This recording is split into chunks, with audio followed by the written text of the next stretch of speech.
Baby, what if there's an earthquake? What will you do? Cover your head and go in a table. Go under the table. Get some supplies. Only emergency supplies. If the earthquake stops, go in the safe exit.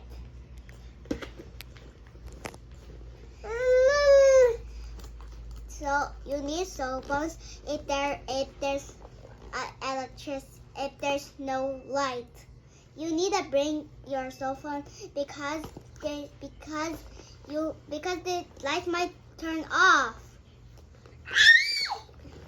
And Share. Give it to her. Her bag, give it to her. but she might get some. Give it to her. She's our baby. I don't know what's next. I don't know what's next. And you need to pray. You need to pray. Next, what's next? I say bye-bye. Baby, what if there's an earthquake? What will you do? Wait, let me draw it.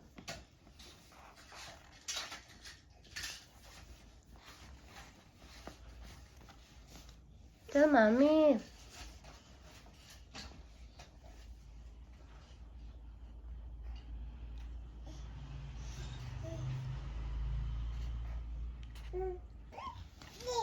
Go in a table and you will be safe.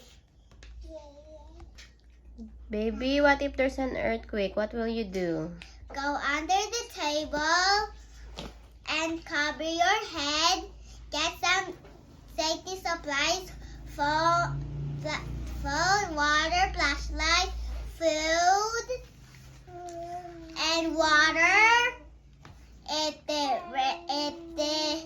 earthquake stops, you need to go in the exit and pray. If there's a fire, you need to cover your mouth and also call a firefighter. If there's a tornado, go in the safe place. If you have a bunker, go there. About the elevator and stairs. I think we can't take that. It's because that might break. It's like because and also don't go near tornadoes and fire, earthquake because they're really dangerous. If you do, you need to really stay away from them.